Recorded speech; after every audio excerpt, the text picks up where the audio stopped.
자, 총선 후보 릴레이 대담. 이 시간에는 먼저 사상구로 가봅니다. 동서대 교수, 경남정보대 총장을 지냈습니다. 여당의 싱크탱크죠. 여의도 연구원장을 역임한 바 있습니다. 이번 총선에서 국민의힘 장재원 의원이 불출마를 선언한 자리를 이어받아서 사상구의 단수공천을 받았는데요. 민주당의 배재정 후보, 이 공세에 맞서서 수성에 성공할까요? 국민의힘 김대식 후보 전화로 만나보죠. 후보님 안녕하세요. 예, 안녕하십니까. 감사합니다. 네, 후보님 선거까지 8일 남았습니다. 이 선거전이 예. 치열한데 오늘 캠페인은 어디서 어떻게 진행하고 계십니까? 네, 사상구 전 지역을 사차치 돌고 있고요. 네. 국민 여러분들께 인사를 드리고 있습니다. 그리고 새벽 4시 40분에 출발을 해서 1분 1초를 아끼면서 한 분의 국민이라도 더 만나려고 노력하고 있습니다. 지금은 제가 사상구 덕포시장 앞에서 인사드리고 있습니다. 그렇군요. 이 배재정 후보와의 대결에서 백중세를 보이는 여론조사들이 좀 나왔는데 현재 판세 어떻게 보고 계신지, 또 현장에서 느껴지는 분위기, 또 주민들께서는 우리 후보님께 어떤 말씀을 많이 해주시는지 궁금합니다. 그렇습니다. 사상 구민 여러분들이 저를 만나면은 많이 걱정을 해주시고 계셔요. 그래요? 정말 죄송스럽게 생각을 하고 또 고맙게 생각을 합니다. 저는 정말 절박한 심정으로 뛰고 있습니다. 우리 사상 구민께 드리고 싶은 말씀은 당선 가능성에 있어서는 모든 여론조사, 지금까지 나온 모든 여론조사에서 항상 우세로 나와 있고요. 사상 구민의 중단 없는 사상 발전에 대한 기대가 크다, 이렇게 생각을 하고 김대식에게 정말 열심히 해라, 잘해라, 이런 격려 말씀을 많이 해주시고 계십니다. 네. 사상에 벌여놓은 일이 얼마나 많은데 이건 놓쳐서야 되겠냐, 꼭 당선되라, 이런 격려의 말씀도 해주시고 계셔서 얼마나 감사하고 고마운지 모르겠습니다. 이 장재원 의원의 불출마 이후 단수공천을 받았습니다. 장 의원과 각별한 사이신 걸로 알고 있는데 이것 때문인지 아바타 논란, 지역구 사유화 논란이 제기됐는데 이 후보님 입장을 여쭤봅니다. 그렇습니다. 아바타라는 거는 나이가 많은 사람이 아바타가 될 수가 없죠. 나이가 어린 사람이 아바타 돼야 되는데 제가 우리 장 의원보다 위에지 않습니까? 그 엄격히 말하면 장재원 의원과 저의 관계는 쉽게 말하자면은 네. 우리 축구 선수 손흥민 선수와 네. 김민재 선수의 관계와 같다, 이렇게 말씀을 드리고 싶고요. 공격수와 수비수네요. 예, 그렇습니다. 손흥민 선수는 최전방 공격수잖아요. 네. 김민재 선수는 최후방 수비수고요. 수비수 아닙니까? 네. 분야가 다르고 각자 영역이 다른 스타 플레이어다, 이렇게 좀 생각해 주시고요. 네. 그때 저를 공천하고 당 공관위원장이 이렇게 공식적으로 말씀을 드렸어요. 당에 대한 기여도를 고려했다. 제가 국민의힘 싱크탱크의 여의도 연구원장을 지냈잖아요. 그렇죠. 그때 저는 무급봉사로 당에 충성을 다했습니다.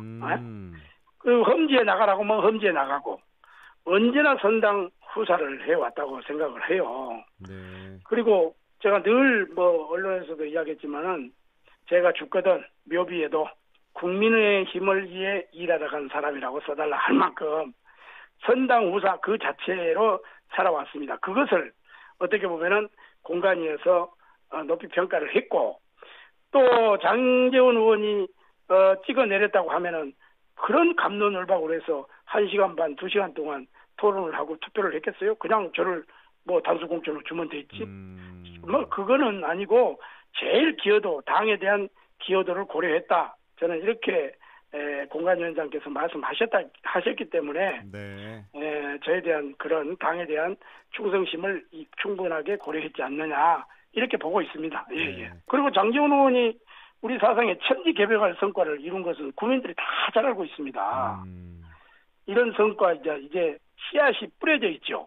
그리고 결실을 앞두고 있는데 네. 야당의 힘으로 이걸 해낼 수 있겠느냐가 대다수의 사상 국민들의 심정이다, 이렇게 말씀을 듣고요. 네. 이게 무슨 지역구의 사유화인지 저는 되묻고 싶습니다. 이거는 그렇게 이야기하면 사상 국민에 대한 모독이다, 저는 이렇게 생각을 하고요. 네. 결국은 국민들이, 우리 사상 국민들께서 현명하게 선택해 주실 것이다. 이렇게 믿고 있습니다. 예. 네. 그렇다면 이 민주당의 배재정 후보에 대한 평가는 어떤지 궁금한데 상대 네. 후보에 비해서 본인의 강점, 왜 김대식을 뽑아야 하는지 설명해 주시죠. 그렇습니다. 먼저 배재정 후보도 훌륭한 분이죠. 그런데 이번이 사상에서 세 번째 도전 아닙니까? 그렇습니다. 그리고 문재인 대통령 국회의원 시절 네. 사상이 문재인 대통령의 지역구였어요. 지역구였죠. 그 지역구를 물려받은 거 아닙니까? 네. 그리고 똑같은 배 후보가 이야기하는 세습이다. 오히려 자기가 세습이죠. 오히려 물려받았으니까. 그럼 사상에서 10년째 활동 중인데 네. 저는 묻고 싶어요. 배 후보께서 그동안 사상을 위해서 도대체 뭐 했습니까? 얼굴 알리는 것 말고 뭐 했습니까? 저는 절대로 이런 그 네거티브 선거를 하지 않겠다. 정책 선거를 하겠다. 네. 그렇게 해서 지금 배 후보가 계속 언론 인터뷰에 가서 세습이다. 물려줬다 하는데 물려받은 거는 배 후보가 물려받은 거예요. 네. 그래서 발목 잡고 숟가락 얹기만 해왔지 않느냐. 저는 이렇게 생각을 하고요. 네. 저 김대식은 다르다고 생각을 합니다. 김대식의 강점이 뭡니까? 저는 확실하게 준비된 사람입니다. 준비된 사람이다. 예, 그렇습니다. 제가 이 사상구에서 동서대학교 교수, 경남정보대학교 교수 총장까지 35년을 해왔고요. 네. 그다음에 이제 대통령직 인수위원으로서 국정의 밑그림을 그려봤고, 또 대통령 직속 민주평화통일 자문회의 사무처장으로서 네. 그 전 세계 5대양 6대주에 펴져 있는 우리의 그 재동포뿐만 아니라 국내 232개 시군구에 자리 잡고 있는 평통위원들의 조직을 잘 관리했고요. 그리고 국민의 고충과 기업의 애로를 듣고 해결해주는 국민권익위원회 부위원장, 이건 차관급 아닙니까? 전국 수천 건이 매일매일 쏟아집니다. 네. 이런 민원은 해결을 한 사람이고, 그래서 사상구의 민원 해결사로 활약할 준비가 돼 있다. 이건 제가 강점입니다. 네. 그리고 또 하나 말씀드리고 싶은 거는 국가 예산 시스템이 어떻게 돌아가는지, 어디에 어떻게 예산을 확보할지 이미 저는 트레이닝이 끝났다. 이렇게 말씀을 드리고, 저는 우리 사상 국민들께서 선택을 해주신다면은 네. 당선자 신분으로서 첫날부터 시행착오 없이 바로 투입되어서 큰 사업을 해낼 수 있다. 이런 말씀을 드립니다. 또 하나는 네. 지금 사상에 펼쳐진 대형 사업들이 굉장히 많아요. 아, 그렇습니다. 부산시 제2청사 해야 되죠. 엄궁대교 해야 되죠. 대저대교 해야 되죠. 이런 수천억의 예산의 대형 사업들이 좀 질비하고 있습니다. 네. 이런 사업들이 차질 없이 가려면은 집권 여당의 강한 힘과 고도의 정치력이 저는 필요하다. 이런 거 아닙니까?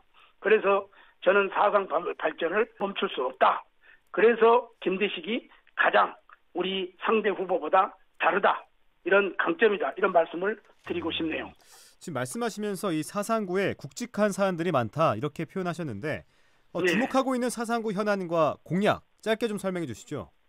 그렇습니다. 첫 번째는 부산 구치소를 이전해야 되겠고요. 네. 이거는 수십 년간 사상 구민들이 이전을 바래왔죠. 네. 작년에 드디어 부산시 입지선정위원회가 있습니다. 여기서 통합 이전에 결론을 내렸지 않습니까? 네. 그러면은 이제 이 통합을 이전을 한다고 결론을 내렸기 때문에 예산을 확보해야 됩니다. 예산. 그리고 그리고 이전 절차에 돌입을 해야 된다. 이렇게 보고요. 그래서 김대식은 올해 내에 부산 구치소 이전 첫 예산을 확보하겠다는 말씀을 드립니다. 그다음에 공약은 이전을 추진하겠다가 아니라 언제까지 완료하겠다고 분명하고도 확실한 굳은 약속이라고 생각합니다. 올해 내에 반드시 제가 확보하겠다는 말씀을 우리 국민들에게 다시 한번 말씀을 드립니다. 예. 알겠습니다. 또한 사상구 덕포동에 지금 제가 지금 덕포동 시장 앞에 나와 있는데 네. 여기서 바로 지금 보이는 게 한일시멘트 자리예요. 네. 이걸 이전을 해야 됩니다. 꽤 많은 주민들이 이전을 원한 지가 오래됐죠. 네. 그래서 저는 공약에도 했고 현수막에도 올해 12월까지 이전 부지를 확정 짓겠다. 그리고 내년도부터는 바로 이전할 수 있도록 약속을 드린다 하고 제가 공약집에도 냈고 플랜카드도 이렇게 붙였습니다. 그래서 이전 이후에는 대대적인 환경 정화를 할 것이고 여기에 그러면 뭐가 들어와야 되느냐? 어린이병원, 산후조리원을 유치해서 주민들한테 바로 필요한 옆에 시설이군요. 그렇죠. 그렇습니다. 그래서 부산 도서관과 함께 교육단지로 개발해서 이 덕포동을 정말 우리 국민들께 좋은 환경시설을 만들어서 돌려드릴 계획이다. 이런 말씀을 드립니다. 예. 알겠습니다. 자, 남은 한 주 동안 어떤 변수가 생길지 알 수 없지만 이번 총선 여당의 쉽지 않은 분위기로 흘러가는 것 같습니다. 이 당의 싱크탱크이자 선거 전략을 수립하는 여의도 연구원장을 지내셨으니까 여쭤보고 싶은데 이번 선거 판세 어떻게 보시는지 또 이번 총선의 의미 또 왜 국민의힘을 뽑아야 하는지 설명해 주시죠. 그렇습니다. 지금 앵커께서 말씀하신 대로 이번 총선이 가지는 의미는 정말 중요하다 생각합니다. 지금 그동안에 민주당은 국정 발목 잡기에 혈안이 돼 있고 당대표 방탄에만 몰두하는 민주당에게 또다시 의회 권력을 쥐어줘서는 안 된다. 저는 이렇게 생각을 합니다. 자, 이 윤석열 정부가 3년이 남아있지 않습니까? 네. 그러면은 한 번이라도 제대로 일을 할 수 있도록 힘을 실어줘야 되지 않겠습니까? 우리 국민들이 뽑아준 대통령이니까. 그래서 대한민국이 앞으로 가게 되냐, 내 서두에도 말씀드렸지만은 절체절명의 중요한 선거다. 국가의 운명이 달려있다. 이렇게 말씀을 드리고요. 네. 정부 여당인 우리 국민의힘도 정말 뼈를 깎는 심정으로 하고 있습니다. 예? 특히 한동훈 어제 비대위원장이 어제 우리 부산 사상구를 방문해 주셨어요. 그래서 많은 약속들을 하고 갔지 않습니까? 뭐 보도도 돼 있지만은 산업은행 부산 이전이라든지 부산 현황과 같은 이런 자영업자의 그다음에 육아휴직, 간이과세 이 기준 이런 여러 가지 약속들을 해 주셨고 제가 공약한 이러한 내용들을 적극적으로 도와주겠다 하고 이 우리 국민들, 우리 부산 시민 사상 국민들에게 약속을 하고 갔습니다. 네. 그러니까 정말 힘이 되는 정당이 어딘지 국민들께 이번에 잘 판단해 달라는 정말 이 절박한 심정으로 당부의 말씀을 드립니다. 네. 예. 자, 이번에 당선되시면 초선이지만 정치 여정은 꽤 길었습니다. 이 정치인으로서의 포부와 목표 그리고 사상구 유권자와 부산 시민들께 한 말씀 올려주시면서 오늘 인터뷰 마무리하죠. 예. 사랑하는 우리 사상 구민 여러분 그리고 부산 시민 여러분 저 김대식 35년 동안 교수 총장을 하고요. 세 자녀 모두 키운 제 삶의 터전이 이곳 사상입니다. 우리 부산의 발전을 위해 한번 힘차게 제가 견인해보고 싶습니다. 사상 구민들께서 명령하시는 사상 발전의 완성 기필코 해내겠다는 약속을 드립니다. 이 사상을 깨면서 산업은행 부산 이전과 가덕신공항 조기완공을 해야 되지 않겠습니까? 차질없이 해야 되지 않겠습니까? 부산 시민들께 약속드립니다. 또 우리 부산 사상 구민들께 약속드립니다. 저 행정 전문가, 교육 전문가, 정책 전문가로서 정말 열심히 일하겠다는 약속의 말씀을 드립니다. 또 약자 편에 서서 저 김대식 가장 낮은 곳에서 가장 열심히 일하는 국회의원이 되겠습니다. 정말 22대 국회에서 정말 일하고 싶고 저는 국회의원이 당선되면 국회의원이 아니라 사상구의 영업사원이라는 타이틀을 가지고 열심히 해보고 싶습니다. 좀 도와주십시오. 정말 일하고 싶습니다. 저는 절대 싸우지 않고 통합의 정치, 화합의 정치, 섬김의 정치로 신분권 역할을 잘하겠다는 말씀을 드립니다. 국민 여러분 좀 도와주십시오. 저 김대식 열심히 한번 해보도록 하겠습니다. 감사합니다. 네. 우리 국민 여러분 사랑합니다. 네, 여기까지 듣겠습니다. 지금까지 사상구에서 뛰고 있는 국민의힘 김대식 후보 함께 만나봤습니다. 후보님 귀한 시간 고맙습니다. 감사합니다. 고맙습니다.